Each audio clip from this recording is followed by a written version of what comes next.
Bom dia, pessoal. A gente começa agora mais um Morning Call. Hoje a nossa convidada é a Juliana Inhas, professora de economia do INSPER. Obrigada, Juliana, por estar aqui com a gente. Enfim, a Bom gente dia, que... Juliana, tudo bem? Bom dia. Eu queria começar comentando essa declaração de ontem do ministro Paulo Guedes. Para além da infelicidade sobre empregadas domésticas viajando para Disney, ele comentou sobre a taxa de câmbio e sinalizou que o câmbio alto veio mesmo para ficar. O que isso impacta, o que isso significa nos nossos mercados? Então, de fato, primeiro a observação que ele fez foi infeliz, né? Acho que o câmbio alto, ele de fato vai muito além da gente falar que as pessoas que têm uma renda mais baixa vão mais ou menos para Disney. A gente não está falando só de turismo, né? Acho que o que é importante a gente deixar muito claro que esse câmbio mais alto ou mais baixo, ele também favorece ou desfavorece bastante a atividade econômica. Quando a gente está falando de um câmbio que está muito alto, ele, por um lado, favorece bastante exportadores, porque é óbvio, a moeda brasileira quando a gente compara, né, o câmbio alto significa que R$ 1 frente ao dólar, R$ 1 custa menos, né, ou vale menos em dólar. Então, na verdade, a gente precisa um produto que lá fora é vendido por US$ 1 vai precisar, no final das contas, uma paridade, né? A gente vai ter que dar mais real por esse mesmo dólar. Então, quando a gente está pensando em produtos que são vendidos lá fora, cujo preço, na verdade, acontece em dólar e não em real, esses produtos vão ser vendidos, entre aspas, mais caros, eles vão ter uma competitividade muito maior. Para os produtos que são exportados, é óbvio, para o exportador, isso é muito interessante, porque o exportador está vendendo o produto dele pensando num produto que vai ser vendido com um preço externo, com um preço que está cotado lá fora. Então, é óbvio que para esses exportadores isso é muito bom, mas para quem está aqui comprando produtos que também recebem preços que estão em dólar, isso é bem complicado. Né? Numa economia como a brasileira, que hoje depende muito de produtos que vêm de fora, produtos industrializados, dado o que acontece hoje com a nossa indústria, que é uma indústria que hoje precisa muito de produtos que vêm de fora, que só geralmente acaba, faz uma pequena finalização aqui, ou às vezes nem isso, porque hoje boa parte do produto acaba sendo trazido de fora já finalizado. Existe um problema que de fato não pode ser desprezado, né? Então, o câmbio muito elevado faz com que o brasileiro acabe tendo um custo de vida muito alto. E a gente não está falando só do smartphone, do computador, das coisas de alta tecnologia. A gente também está falando de coisas que estão no dia a dia das pessoas, inclusive mais simples. A gente está falando do tecido, que muitas vezes a matéria-prima é brasileira, mas vai para a China para ser beneficiado. Então, quando volta, a produção da roupa pode ser brasileira, mas o tecido foi beneficiado na China com o algodão que é brasileiro. Então, no final das contas, o custo da peça acaba ficando mais caro. Isso faz com que o custo de vida do brasileiro seja muito mais alto. Então, isso tudo tem que ser colocado aí dentro da conta. É óbvio que o que o Paulo Guedes enxerga hoje é uma economia que depende muito do setor externo, porque se a gente for olhar aí nos últimos anos, a economia brasileira se sustentou bastante em cima do setor externo, que ajudou com que esse PIB não ficasse menor ainda. Então, a gente vendeu muito para fora, as exportações foram elevadas, então a gente acabou tendo um resultado que foi não tão ruim quanto poderia, não que tenha sido bom, mas não foi tão ruim quanto poderia, porque o setor externo acabou ajudando um pouco. Então, ele está enxergando esse lado. Esse câmbio muito alto faz com que o produto brasileiro seja muito competitivo, ele seja visto como barato para o resto do mundo, mas muito atrativo para os exportadores venderem ele para fora. Mas é óbvio que tem todo um custo que acaba sendo aí pago ou sendo socializado pelo brasileiro. Ele acaba tendo um custo de importação muito mais alto, ele acaba tendo que, no final das contas, ele acaba tendo que pensar se ele vai importar o produto ou se ele vai ter que se contentar com o produto nacional, que no geral tem uma baixa qualidade. A gente sabe todos os problemas que a gente enfrenta aí ao longo dos últimos anos, da última década, com essa desindustrialização que tanto se fala. Então, a gente tem, de fato, problemas aí que precisam ser pensados. Então a gente está falando muito além do turismo. É óbvio que taxa de câmbio alta é boa para o turismo, atrai dólar, né? O turista vem, gasta bastante aqui. Então é realmente bem atrativo, mas a gente está indo muito além disso. Existe um impacto significativo na economia. No curto prazo pode ser interessante para o exportador, mas a gente sabe que ao longo do tempo isso pode ser um custo que precisa ser ponderado, precisa ser colocado na conta, porque inclusive pode atrapalhar o crescimento econômico de longo prazo, que é o que tanto o ministro preza e tenta defender aí ao longo da sua permanência aí dentro à frente do ministério. É uma coisa que precisa ser ponderada de fato. Ainda falando sobre o ministro Paulo Guedes, ontem o governo do presidente Bolsonaro, na verdade antes de ontem, ele sinalizou e ontem a gente viveu essa repercussão aí sobre a decisão de não enviar uma proposta de reforma administrativa para o Congresso Nacional. Essa falta de apoio do Palácio do Planalto às reformas estruturantes que o ministro Paulo Guedes defende para dar sustentação aí às mudanças da reforma da Previdência e fazer com que a gente retome esse crescimento, essa falta de apoio, ela é preocupante? Ela é preocupante, na verdade, acho que mais do que preocupante, a falta de apoio é a sinalização de que talvez essa reforma não saia, né? Porque quando a gente vê, a gente já está pensando num ano, né?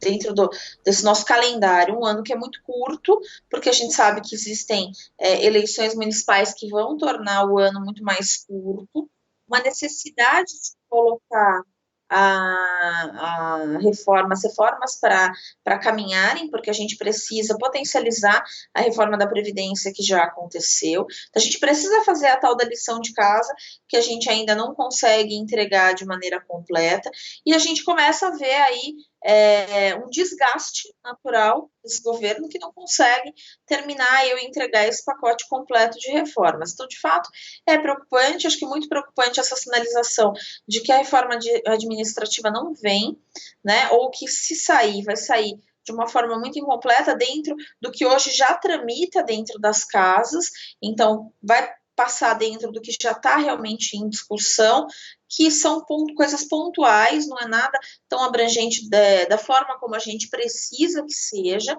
então é algo realmente muito pontual, que não vai ter a abrangência necessária. Então, de fato, hoje isso é muito preocupante, especialmente porque a gente sabe que não é a única reforma que a gente precisa.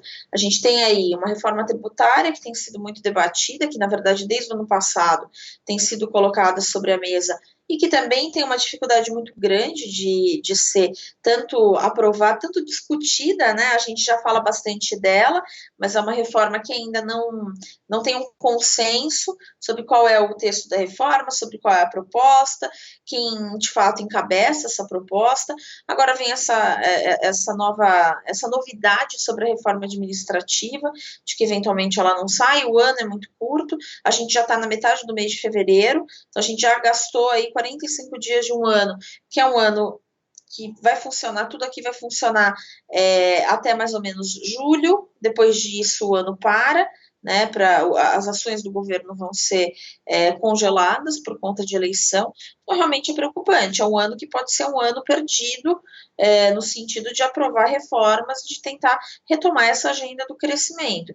Então, a gente começa a ver que todo o esforço que se fez para aprovar a reforma da Previdência, para tentar colocar o Brasil de novo numa rota de crescimento sustentável, pode estar se perdendo, pode estar se deteriorando por conta dessa dificuldade que o governo tem hoje de colocar uma nova reforma em tramitação.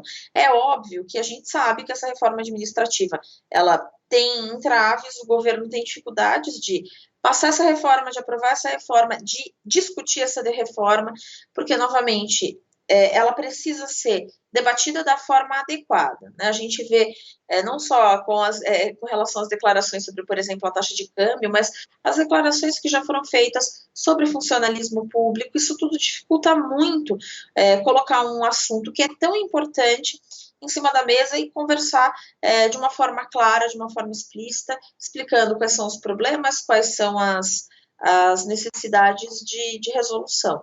Então, de fato, é bem relevante. É importante se ter um diálogo claro sobre isso. A gente corre o risco, sem essas outras reformas, de ter um voo de galinha? É um ponto a se ficar atento?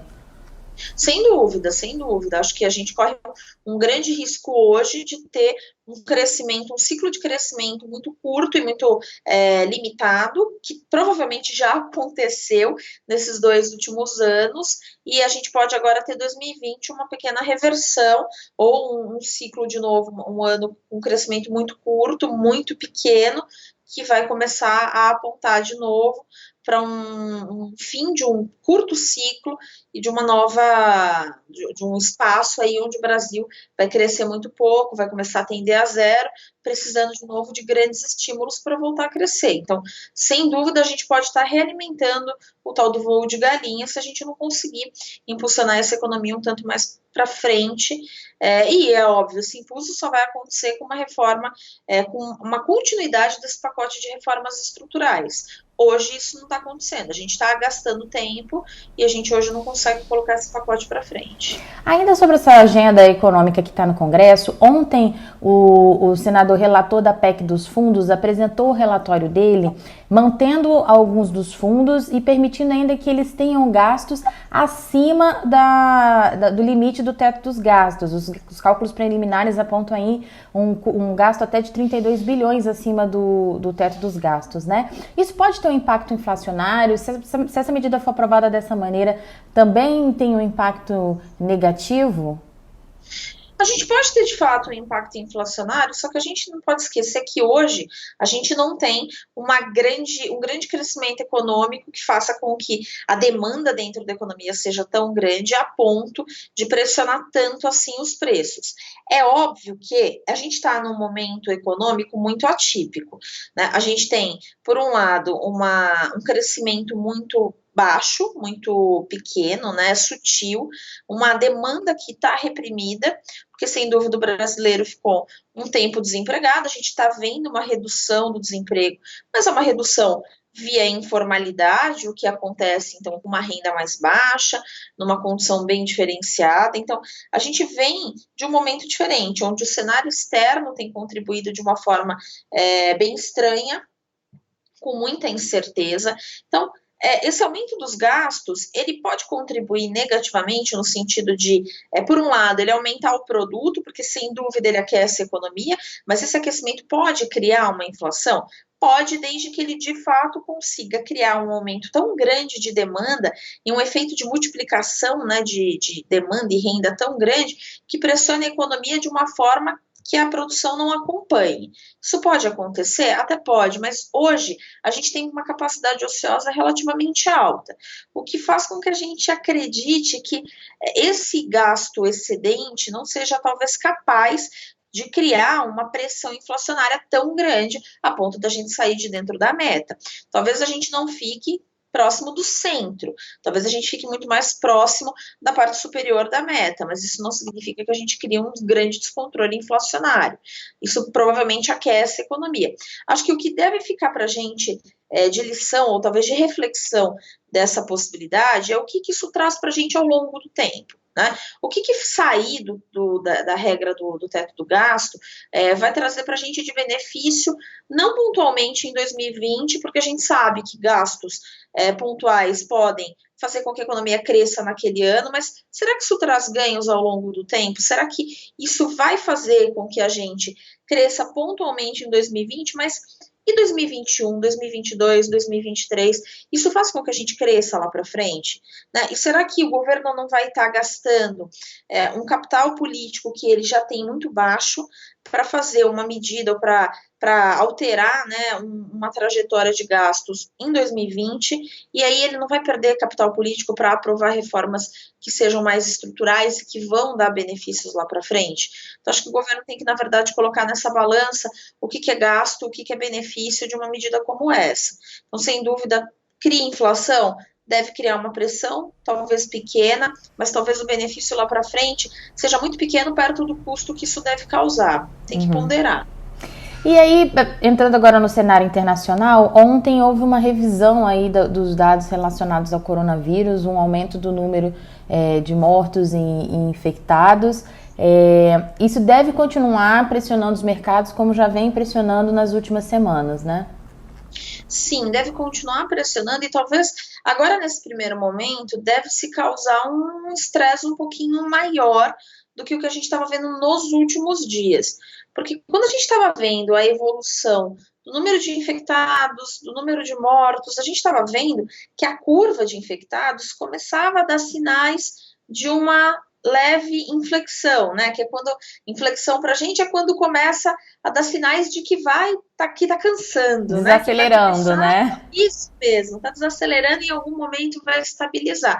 O que a gente viu ontem, na verdade, foi um grande salto, né? Parece que alguns números eram desconhecidos e começaram a ser computados. Então, ontem a gente viu um grande salto, especialmente no número de infectados, também no número de mortos, mas o número de infectados salta bastante. Isso deve deixar o mercado um tanto mais estressado hoje, né? É óbvio que isso, acho que talvez na Ásia isso já era previsto, então talvez o estresse na Ásia seja menor do que o estresse que a gente vai ver nos outros países, especialmente nos emergentes. Então, a gente começa a ver uma revisão já de crescimento para os emergentes, que já estava sendo antes feita para a Ásia, agora é óbvio, a gente começa a ver essa em conjunto, né, com esse efeito, com esse aumento dos números, dos indicadores de infectados e de mortos, a gente também está vendo em conjunto uma revisão do crescimento dos emergentes. Esses dois elementos devem deixar os mercados um tanto mais estressados. Então, é o momento de ligar de novo o radar e deixar isso aí bem embaixo dos olhos. Muito provavelmente é um momento de um pouco mais de estresse, né, um estresse um pouco maior, o mercado deve ficar um pouco mais volátil, é um momento que vai necessitar um pouco mais de atenção, sem dúvida. Tá certo. Juliana, agradeço muito a sua participação aqui. Muito obrigada. Um bom dia para você e para quem está assistindo a gente também. Obrigada, um bom dia para todos. Tchau, tchau.